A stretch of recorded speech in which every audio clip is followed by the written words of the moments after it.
Hello dear students, welcome to my channel আর English Zone. কেমন আছো তোমরা সকলে? আশা করছি সকলে খুব ভালো রয়েছো। আজকে তোমাদের সামনে এমন একটা গুরুত্বপূর্ণ বিষয়, যেটা খুবই সাধারণ অথচ গুরুত্বপূর্ণ সবার জন্য, সেই রকম একটা টপিক নিয়ে আলোচনা করব। আজকে আলোচনা করতে চলেছি বি ভার্ব সংক্রান্ত বিষয় নিয়ে। এই বি ভার্ব থেকে আজকে আলোচনা করব অ্যাম, ইজ, আর, ওয়াজ, ওয়্যার। এই সমস্ত বি ভার্বগুলো কোথায়, কিভাবে, কখন ব্যবহৃত হচ্ছে।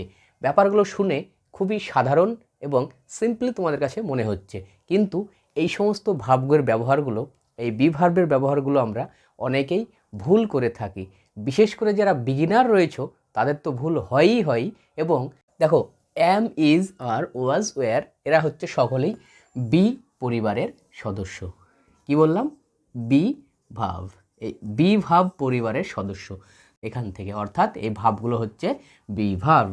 এইগুলোকে আমরা বলি হেল্পিং ভার্ব বা অক্সিলারি ভার্বও বলে থাকি। তাহলে এই সমস্ত ভার্বগুলোকে আমরা অক্সিলারি ভার্ব বা হেল্পিং ভার্বও বলে থাকি। এরা কখনো কখনো কখনো কখনো বাক্যে ফাইনাইট ভার্ব হিসাবে কাজ করে, আবার কখনো কখনো মেন ভার্ব বা অ্যাকশান ভার্বকে হেল্প করে বা সাহায্য করে। সেই কারণে এগুলোকে আমরা অনেক সময় হেল্পিং ভার্ব বা অক্সিলারি ভার্ব বলেও থাকি। আচ্ছা, তোমাদের সামনে আমি একটা এক্সাম্পল প্রেজেন্ট করছি, তাহলেই বুঝতে পারবে। He is a student. দেখো, ইজ এখানে ফাইনাইট ভার্ব হিসাবে ব্যবহৃত হলো। সে হয় একজন ছাত্র, তাহলে এখানে এ নিজেই মেন ভার্ব অর্থাৎ ফাইনাইট ভার্ব হিসাবে কাজ করছে। তাহলে এই গেল একটি উদাহরণ। আরেকটি উদাহরণ দেখো, he is playing a game. সে একটি গেম খেলছে। তাহলে দেখো, ইজ কাকে সাহায্য করছে? এই যে প্লে, ইজের সাহায্য নিয়ে প্লের সঙ্গে আইএনজিটা যুক্ত হয়েছে, তাই এখানে ইজ হয়ে যাচ্ছে অক্সিলারি ভার্ব বা হেল্পিং ভার্ব। এখন এটা তো আমি বসিয়ে দিলাম, তাহলে কোথায় অ্যাম বসবে, ইজ বসবে, আর বসবে, আর কোথায় বা ওয়াজ, ওয়্যার বসবে, এইগুলো একটু তোমাদের জানা প্রয়োজন আছে। তো চলো এইগুলো আমরা একটু জেনে নিই যে কোন সাবজেক্টের পরে কি বসছে, অর্থাৎ সাবজেক্ট কি থাকলে আমরা কোন বিভাবটা ব্যবহার করতে পারি। দেখে নাও, আইয়ের পরে অলওয়েজ অ্যাম ব্যবহৃত হয়। এই একটা সাবজেক্ট বা এই একটাই প্রোনাউন বা সাবজেক্ট হিসাবে যখন ব্যবহৃত হচ্ছে, তখন একমাত্র জায়গা এইটাই যার পরে অ্যাম ব্যবহৃত হয়। এইটা ভুল হওয়ার কথা নয়। অ্যাম, বোঝা গেল? তাহলে অ্যামটা ব্যবহৃত হবে কখন? যখন আমি প্রেজেন্ট টেন্সে আইকে সাবজেক্ট হিসেবে ব্যবহার করব, তখন সেক্ষেত্রে অ্যাম ব্যবহার করব। আর যখন পাস্ট টেন্সে চলে যাব আমি, সেক্ষেত্রে আইয়ের পরে আমাদের ওয়াজ ব্যবহারের প্রয়োজন হবে। ক্লিয়ার? নেক্সট চলে আসো। সিঙ্গুলার নাম্বারের ক্ষেত্রে প্রেজেন্ট টেন্সের ঘটনার ক্ষেত্রে আমরা ইজ ইউজ করব, এবং পাস্ট টেন্সের ক্ষেত্রে কি ব্যবহার করব? ওয়াজ ব্যবহার করব। সিঙ্গুলার নাম্বার কোনগুলো? যে নাম্বারগুলো দ্বারা একমাত্র কিছু বোঝাবে, অর্থাৎ এক বচন হিসাবে বোঝাবে। নাম্বারকে বাংলায় বলা হয়ে থাকে বচন। তো এই সিঙ্গুলার নাম্বার, প্লুরাল নাম্বার ব্যাপারটা যদি তোমাদের ক্লিয়ার না হয়ে থাকে, তাহলে এই চ্যানেলে প্লেলিস্টে যাবে, গিয়ে সেখানে দেখবে নাম্বার এবং পার্সনের ওপর আমার সুন্দর একটা ক্লাস দেওয়া আছে। ওই ক্লাসটি তোমরা দেখে নিলে আশা করছি নাম্বার সংক্রান্ত এবং পার্সন সংক্রান্ত সমস্ত ডাউট তোমাদের ক্লিয়ার হয়ে যাবে। তাহলে সিঙ্গুলার নাম্বার দেখো, আমি কয়েকটা এক্সাম্পল দিয়েছি। He, she, it, boy, cow. Singular number যখন প্রেজেন্ট টেন্সে থাকবে সাবজেক্ট হিসাবে, তখন তুমি ইজ ব্যবহার করবে, এবং যখন পাস্ট টেন্সে থাকবে সেক্ষেত্রে তুমি ওয়াজ ব্যবহার করবে। আচ্ছা, কি হলো? অ্যাম হলো, ইজ হলো, এবার আর। এই ইউ এর ক্ষেত্রে প্লুরালের যা নিয়ম, সেই নিয়মটি আমরা ইউজ করে থাকি।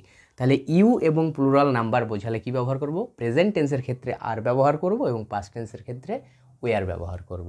তাহলে এ হলো অ্যাম, ইজ, আর এর ব্যবহার কি পার্সন ওয়াইজ বা সাবজেক্ট ওয়াইজ। এখন কিছু এক্সাম্পল দেখো কিভাবে হচ্ছে। ফার্স্ট এক্সাম্পলটা লক্ষ্য করো, আই অ্যাম আ বয়, তাহলে আমি একজন বালক। Second example, I am happy. এই যে দুটো এক্সাম্পল তোমাদের সামনে প্রেজেন্ট করলাম, I am a boy, I am happy, এই দুটো এক্সাম্পলে দেখো অ্যাম ব্যবহৃত হয়েছে। এখানে আমরা ব্যবহার করলাম অ্যাম। কী জন্য ব্যবহার করলাম? বলছে অ্যাম, ইজ, আর, ওয়াজ, ওয়্যার এগুলো আমরা ব্যবহার করে থাকি। কী কারণে? বিভিন্ন ক্ষেত্রে আমরা এগুলো ব্যবহার করে থাকি। বিভিন্ন ক্ষেত্রে ব্যবহার করে থাকি।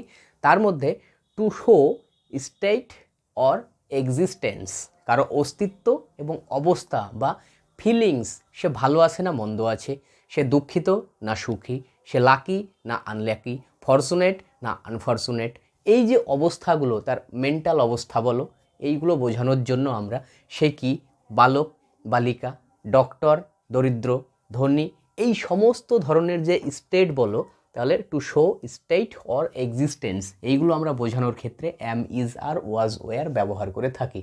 প্রেজেন্ট টেন্সের ক্ষেত্রে আমরা ব্যবহার করব অ্যাম ইজ আর, এবং পাস্ট টেন্সের ক্ষেত্রে ব্যবহার করব ওয়াজ ওয়্যার। দেখে নাও, আই অ্যাম আ বয়, তাহলে আমি একজন বালক, এই যে আমার অবস্থানটা, এটা বোঝানোর জন্য আমি কি ব্যবহার করলাম, বা অস্তিত্বটা বোঝানোর জন্য অ্যাম ব্যবহার করলাম। দেখো, আই অ্যাম হ্যাপি, যে আমি কেমন আছি, আমার অবস্থানটা কেমন, আমার মানসিক কন্ডিশনটা কী আছে, সেটা বোঝানোর জন্য এখানে অ্যাম ব্যবহার করলাম। তারপরে দেখো, হি ইজ আ ক্রিকেটার, সে একজন ক্রিকেটার। হি ইজ লাকি, দেখো তার পরিচয়, তারপরে তার অবস্থান, সে কোন অবস্থানে আছে, সে একজন ক্রিকেটার, সে হয় সৌভাগ্যবান বা সে লাকি। তো এ লাকি, তার অবস্থানটা বোঝাচ্ছি আমরা এখানে। দে আর বয়েজ, পরিচয়, তারা বালক। দে আর আনহ্যাপি, তারা অসুখী, এটা হচ্ছে তাদের অবস্থান, যে তারা কোন অবস্থানে আছে। এই রকমভাবে আমরা অ্যাম ইজ আরকে ব্যবহার করে থাকি। টেন্সের ক্ষেত্রে আমরা এইগুলোকে ব্যবহার করে থাকি। কোন কোন টেন্স? টেন্স মূলত 3 প্রকারের, প্রেজেন্ট, পাস্ট আর ফিউচার। তো এই 3 প্রকারের টেন্সের ক্ষেত্রে যে কন্টিনিউয়াস টেন্স আছে, প্রেজেন্টের ক্ষেত্রে হলে প্রেজেন্ট কন্টিনিউয়াস টেন্স, পাস্টের ক্ষেত্রে হলো পাস্ট কন্টিনিউয়াস টেন্স, এবং ফিউচারে যখন বলবো আমরা তখন ফিউচার কন্টিনিউয়াস টেন্স। এই 3 প্রকারের কন্টিনিউয়াস টেন্সের ক্ষেত্রে আমরা am is are was were shall be will be এইগুলো ব্যবহার করে থাকি। তো এই 3 প্রকারের টেন্সে আমরা কি করে ব্যবহার করে থাকি সেইগুলো এবারে আমরা আলোচনা করি, চলো। তার আগে একটু শুনে নাও যে এ তো গেল প্রেজেন্ট টেন্সের অবস্থান। যখন পাস্ট টেন্সে বলবো তখন কি বলবো? আই ওয়াজ আ বয়, আমি একজন বালক ছিলাম। আই ওয়াজ হ্যাপি, আমি সুখী ছিলাম।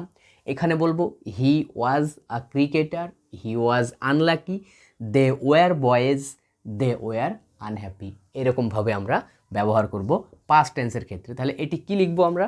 পাস্ট টেন্সের ক্ষেত্রে লিখব দে ওয়ার বয়েজ। এক্ষেত্রে কি করব? They were unhappy. তাহলে এইরকমভাবে আমরা প্রেজেন্ট এবং পাস্ট টেন্সের ক্ষেত্রে কি ব্যবহার করতে পারি? অ্যাম ইজ আর ব্যবহার করতে পারি অবস্থান এবং অস্তিত্ব বা পরিস্থিতি বোঝানোর ক্ষেত্রে। তাহলে কন্টিনিউয়াস টেন্সের ক্ষেত্রে আমরা am is are was were এমনকি শ্যাল বি উইল বি ব্যবহার করে থাকি। দেখে নাও এক্সাম্পলগুলো। আই অ্যাম রাইটিং, তো প্রেজেন্ট কন্টিনিউয়াস টেন্স যখন ব্যবহার করব আমরা তখন এইভাবে ব্যবহার করব। পাস্ট কন্টিনিউয়াস টেন্সে গেলে হয়ে যাবে আই ওয়াজ রাইটিং, এবং ফিউচার কন্টিনিউয়াস টেন্সে সেটি হয়ে যাবে I shall be writing. Next example দেখে নাও। You are writing, you were writing. এক্ষেত্রে কি করবে? You will be writing, they are reading. Past continuous টেন্সে কি বলবে? দে ওয়ার রিডিং, তারা পড়ছিল। ফিউচারে কি বলবা? দে উইল বি রিডিং, তারা পড়তে থাকবে। দে আর রিডিং, তারা পড়ছে। দে ওয়ার রিডিং, তারা পড়ছিল। দে উইল বি রিডিং, তারা পড়তে থাকবে। তো দেখো, দ্য বয় ইজ প্লেয়িং, বালকটি খেলছে। পাস্ট কন্টিনিউয়াস টেন্স তুমি কি করে বলবে? The boy was playing. Future continuous tense কি করে বলবে? The boy will be playing.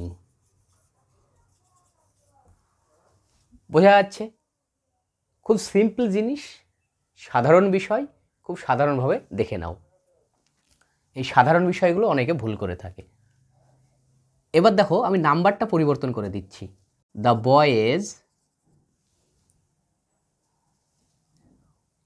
Are playing.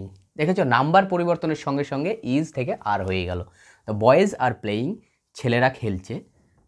The boys were playing, ছেলেরা খেলছিল। The boys will be playing, ছেলেরা খেলতে থাকবে।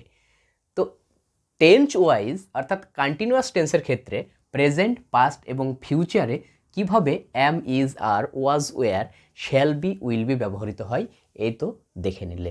তো এই রকমভাবে আমরা am, is, are, was, were, shall be, will বিকে ব্যবহার করে থাকি। এখন তোমরা কতটা বুঝলে তোমাদের সেই বোধ শক্তি পরীক্ষা করার জন্য আমি কয়েকটা হোমওয়ার্ক তোমাদের দিচ্ছি।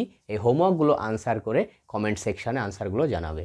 প্রথমে দিলাম past continuous tense, Ratan was playing.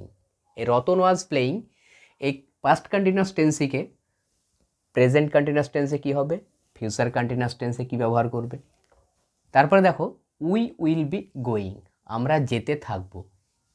এই সেন্টেন্সটিকে তুমি পাস্ট কন্টিনিউয়াস টেন্সে যখন ব্যবহার করবে তখন অ্যাম, ইজ, আর, ওয়াজ, ওয়্যারের মধ্যে কী ব্যবহার করবে সেভাবে লিখে এখানে লিখবে। তারপরে প্রেজেন্টের ক্ষেত্রে তুমি কি করতে পারো সেটা লিখবে। দ্য গার্লস আর টকিং, মেয়েরা কথা বলছে। এই বাক্যটিকে পাস্ট কন্টিনিউয়াস টেন্সে তুমি কি ব্যবহার করে লিখবে এবং ফিউচার কন্টিনিউয়াস টেন্সে কি ব্যবহার করে লিখবে।